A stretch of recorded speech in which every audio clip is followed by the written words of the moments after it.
Hi, welcome to the second episode of Econo-Mía. I am Monica Martinez, and my co-host for today is Angelica Rufino. Angelica is our housing counseling program manager in DC. Welcome, Angelica.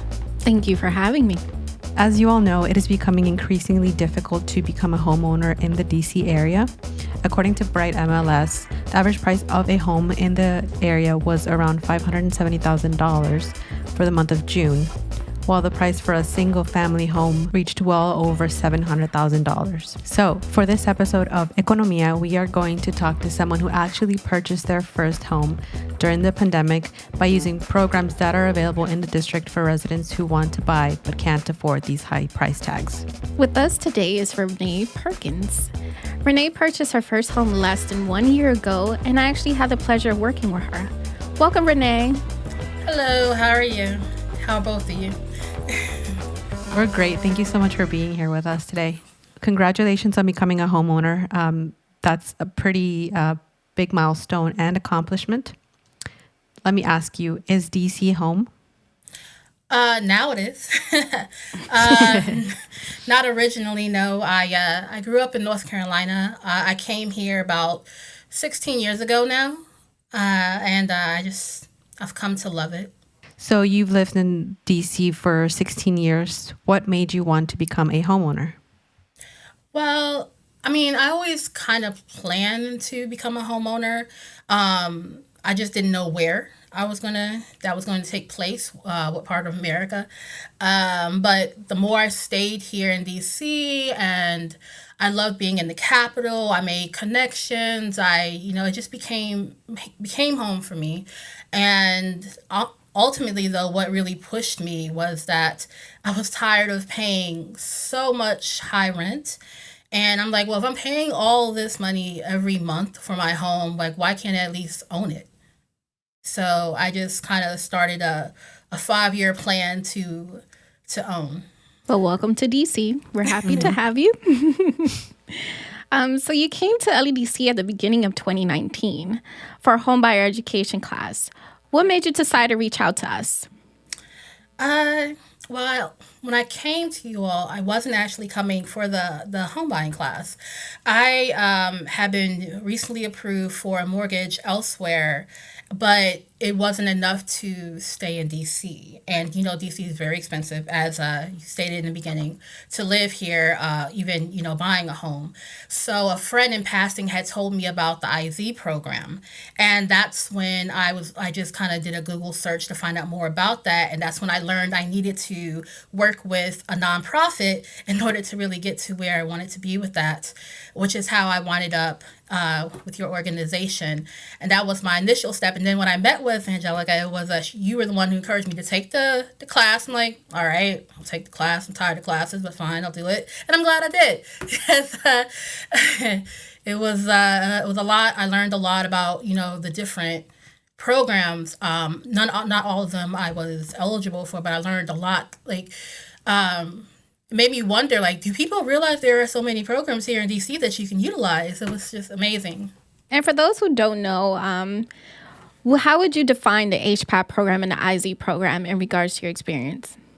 Okay, so the IZ, I would say it's so much as a program is like a law. Like what I learned was 8 to 10% of condos or renovated buildings have to be set aside for affordable housing and condos. And I wasn't aware of that. And then once I learned about that, I wanted to know more. And then it wasn't until I came to your organization that I learned about HPAP. And originally I didn't think that I was eligible for HPAP. Because it just felt like too good to be true type of dream. So I didn't. You were the one that actually pushed me to apply for that program, and again, I'm glad you did. But it helped. Getting HPAP helped off with. other than just going the traditional route, getting to get a mortgage. Getting with that, they even, once you, like, there are different stages, of course, based on your income, how your eligibility goes and everything. And so even, saying that you eventually, say you would have to eventually pay it back, it gives you more of a grace period in time and help to pay it back, as opposed to going the regular bank route or something like that to get a mortgage. It helps those like me who are not exactly in the 1% tile of income. So in regards to the programs that Renee mentioned, the IZ program is for affordable housing in the District of Columbia for renting and purchasing. So you definitely have the options of doing both. And there's certain percentiles that you have to be qualified in, also income qualifications, in order to take advantage of this great program that helps you live in basically everywhere in DC. It's not in a certain area in DC, it's all 8 wards, and that's the most amazing part about the program. And in regards to the Home Purchase Assistance Program, it's a program that gives you up to $80,000 to purchase a home in the District of Columbia. And the assistance ranges, but it definitely helps homeowners to put a big majority of the down payment that is needed, which is typically 3 to 3.5%. But with the program, the homeowners have the availability of putting even more, which makes their housing costs more affordable for them when they purchase their properties. And also you get $4,000 of closing costs. HPAP is definitely one of those programs that isn't well known, but it can be very advantageous to people who need help with down payment and closing cost assistance. Now, Renee, buying a house is a major financial decision. What did you do to prepare? Did you establish a rainy day fund, and how long did you save before trying to buy? So it actually started for me back in 2017. I started not so much with saving. I actually started with cleaning up my debts first. I felt like that was a very important thing to do. So I cleaned that up. And then after I had gotten my debts paid or under control, that's when I started saving and putting money aside for that.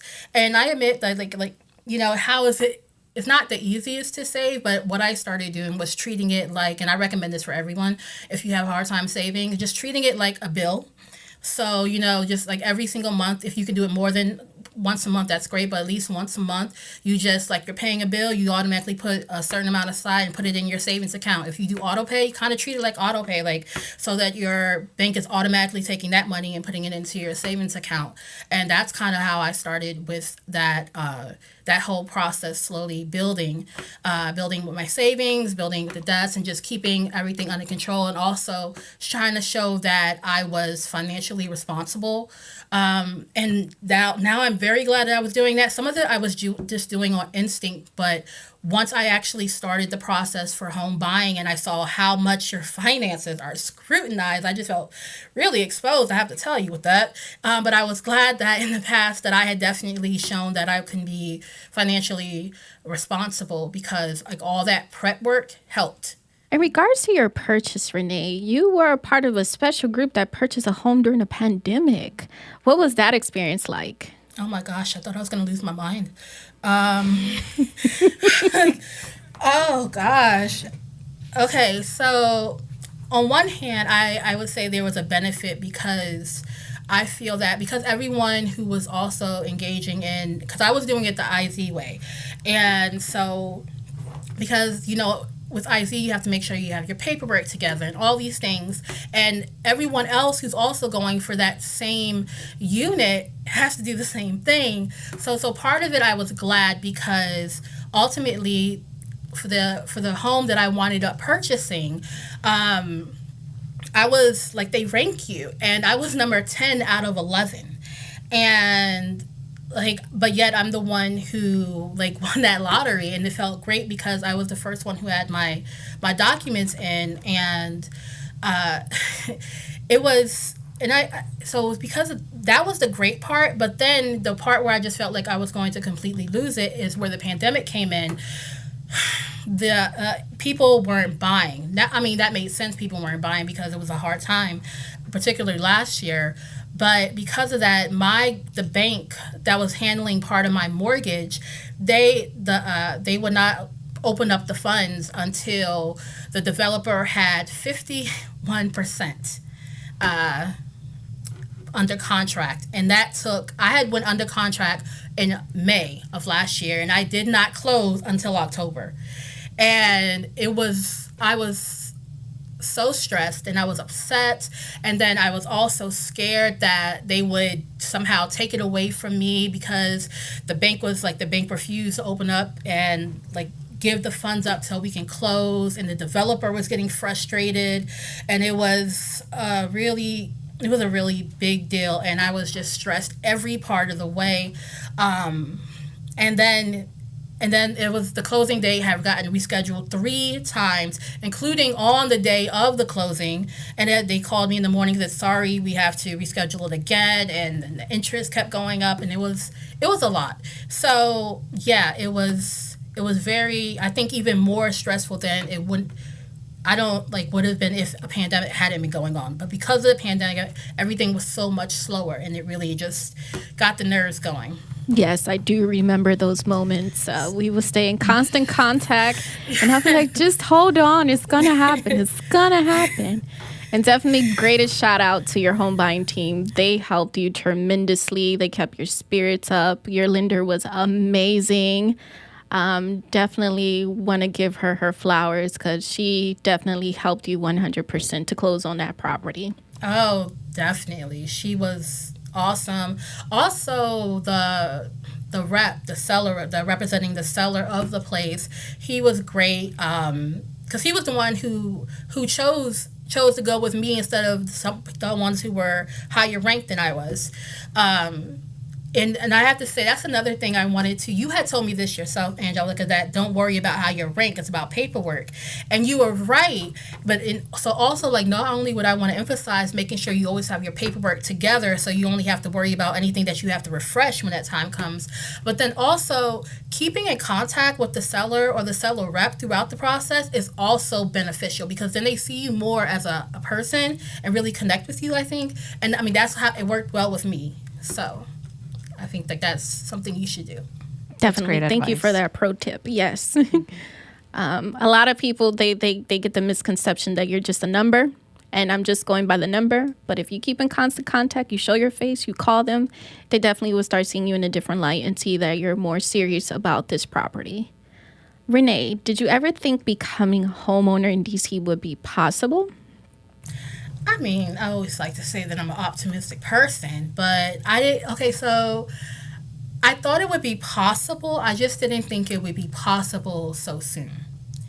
I thought it would, even though, earlier I said that I created a 5-year plan. I was thinking, optimistically 5 years, probably more like 10 years. And then really it turned out to be more like 3 years. I'm like, wow. It was just incredible. So, no, I did not expect this soon anyway. What did it mean for you to purchase your first home? What? It meant everything. Honestly, even now, I'm I can't believe this is my home. This is it. This is I'm a homeowner. Sometimes, I will tell you guys, sometimes I still go on the DC property tax site just to look up my place and see my name right there saying I'm a homeowner. Because it's just so wow. And every once in a while I'm oh my gosh, thank you God. I just feel so blessed, and it still feels totally unreal. Definitely. And I'm so happy we can help you. It was definitely a process, but you are definitely one of my star clients, and I'm so happy for you. So just to say, that's why these home buyer programs are so crucial. They offer the opportunity access of housing through down payment and closing cost assistance. In your instance, for example, the average market cost for 1-bedroom unit where you live is around $500,000. So imagine through the IZ program, in theory, you can get the cost down for a little more than half of the price, which is amazing in regards to combining and using the programs that DC has to offer for home buyers. Oh, Absolutely. Definitely. I agree with that. When my home was appraised, and I remember it appraised for nearly $580,000, but then my sales price was $114,000. And I just like, wow, this is just so amazing. And then having the assistance from HPAP and this. So that's why I try to tell this one. When you actually, Angelica called me last week, I told you then, and this is so true. I tell everybody all about the programs. I tell them about you. I tell them about this organization. I tell them about everything to let people know I can do it. You can do it too. You just got to get on the ball. You just have. That's why I just like really emphasize that you have to like start with the classes. You have to go on there. I say go to the DC website about the IZ program. Then go and find. You have to do the IZ class. There's 2 of them that you have to take. You only have to take the one if you only want to rent, and take the second one if you want to buy, which I definitely suggest. And I said it can seem like a lot and it can drive you crazy. I remember there are the times, Angelica, you kept saying like I feel like I kept having to come here for this paper and that paper and sign this and that I needed, and I thought, I'm like, oh my gosh, when will it stop? But it was worth it. You just have to put it through, and like you learn a lot through that. Like I learned that, for instance, they always tell you to keep your tax returns, but what they don't tell you is that you need to sign your tax returns, because a lot of times when you're doing them online, you're not signing them because you're just doing them online, so you don't really have to sign them like physically when you're doing it that way. So you have to make sure you're signing your tax returns. So do that, so you don't have to worry about doing, someone calling you up, or like you friends call me up like you need to come back and sign these. I'm like, oh, you have to sign them too? I thought they were already signed. Okay. But it's just like these like little things that you learn along the way. And I completely recommend taking the Homebuyer education class. And even those 2 classes, the IZ and both IZ ones, the long one that's like 6 to 8 hours and the first one that's about 2 hours, they're both worth it. It's just completely worth it. And your mortgage, if you go with another bank, they might have you also, because my mortgage company, they actually had me take a class too. So I was taking another home buyers class, and that one was also worth it because it was very detailed. So it's just, I know it seems like a lot, and believe me, I have never been the one to where I hated homework in school, but like I said, when it's something it's important, and this is important because this is your life, and this is, the home that you will be living in. You just have to do it. Now, Angelica, let's say someone is interested in buying a home in Virginia or Maryland. What would you say to them? I would definitely suggest to them to call or visit our offices. We do have offices in Virginia, and we have offices in Maryland. We have definitely the pre-purchase counseling and the educational classes to help you gear up to becoming a first-time home buyer or either a reoccurring home buyer. Definitely get you in line with your finances, with budget counseling, credit counseling, and also see if you're mortgage ready, to see if it's something that you can do today, or maybe if you have to wait 3 to 6 months to a year to get prepared financially for the big step. Also, we offer condo classes in Virginia that help you know about your condo rights, the board of the association for the condos, also in regards to condo fees and everything else that can happen that comes along with owning a condo. And we also have the Homebuyer Education Training classes, which is a class that Renee is referring to that's around 6 to 8 hours with continuous counseling, because we do have a final 101. And you do get a certificate of completion, which you have to show to your lender and also to your realtor to show that you have finished your home buying requirements in order to purchase in the DC, Maryland, and Virginia markets, because we also have online classes in Virginia with the Virginia Department of Housing. I believe that's their name. But they have online, but you still come in for a one-on-one to get your certificate of completion also.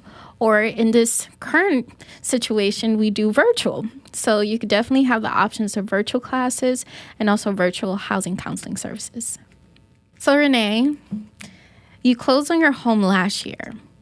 What advice would you give someone who is looking to buy their first home in DC or in this area? And is there anything you learned as a homeowner that you would like to pass on to future home buyers?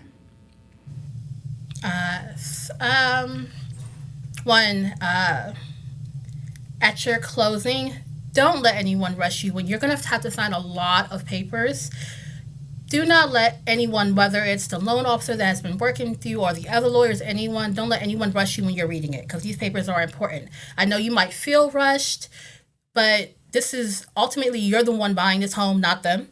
So, like, if you need to take the time to read it, that is your right to do that. And I would encourage you to do that.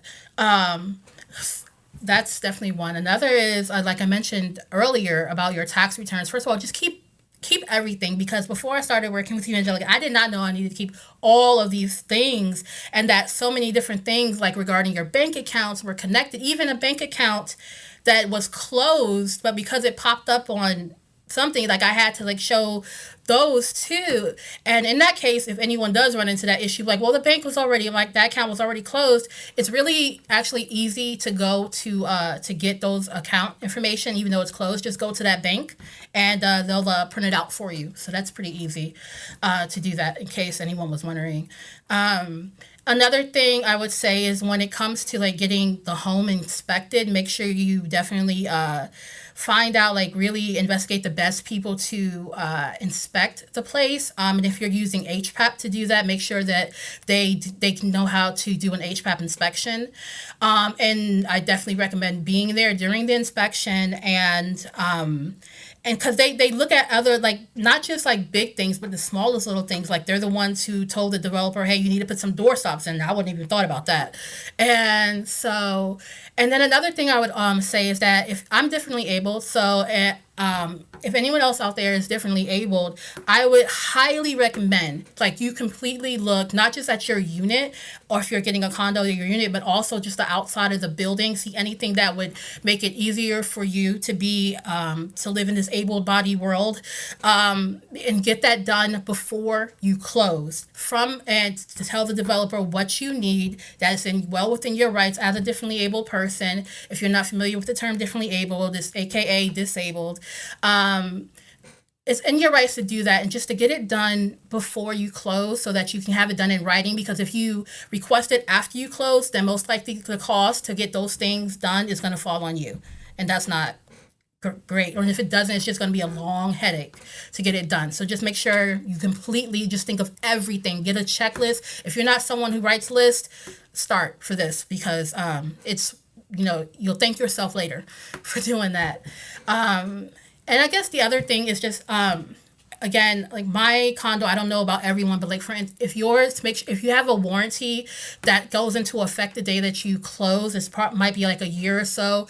Make sure you know what the warranty is, and so that once you move in, you can continually look to see anything that might be going on. It could be something as simple as the toilet seat is like loose, or the closet door, something's going on with that.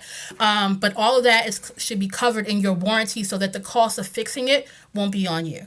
But just make sure you get it all done. Don't just like put it off saying, go, I'll call them later. No, the end of that warranty will creep up on you. So just get it done. So, because after that warranty is over, it all falls on you, because you're the homeowner. So that's great advice. So it's, other than that, it's just doing that. And also, if you're doing a condo fees, this is like my big rude awakening here. Condo fee is not like a rent. It is not rent controlled. So what I recommend is that you, like I already mentioned about saving, but save specifically also for just in case your condo fee goes up. You can save for that eventuality. And then also, even if it doesn't go up permanently, there might say there's like a brief reason why it has to go up for the next 6 months or something like that. So I would say always put aside for that eventuality that it'll go up for whatever reason, whether it's permanently or temporary. At least you'll be prepared for that. Wow, that is very, very, very great advice. Whenever Renee, you want to come, you might have to teach some of our classes now. Yes, I was gonna say, whenever you want to, you're more than welcome to come to our classes. We'll definitely give you a spot so you can teach us in regards to purchasing as a homeowner. Thank you, Renee, for coming on our podcast and sharing your home buying experience. Becoming a homeowner is a big accomplishment, so congratulations. Thank you. Definitely, congratulations. For those listening, thank you for tuning into the second episode of Econo-Mía. If you want to learn more about our home buying program, please visit ledcmetro.org. Until next time.